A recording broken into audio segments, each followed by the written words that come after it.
Hey guys, so welcome back to this channel. In this video, I'll be showing you guys how you can customize the apps that are on your control center. So for instance, you want a different iPhone app to be on there. So go to settings, select control center.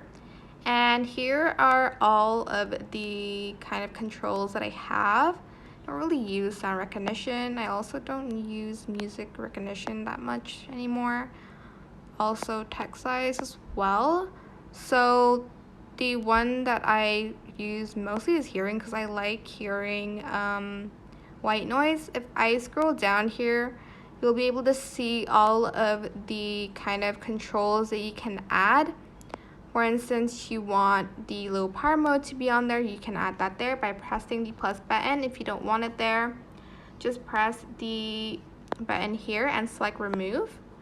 Again here, remove. And I think these ones are kind of useful. Maybe add in an alarm one as well.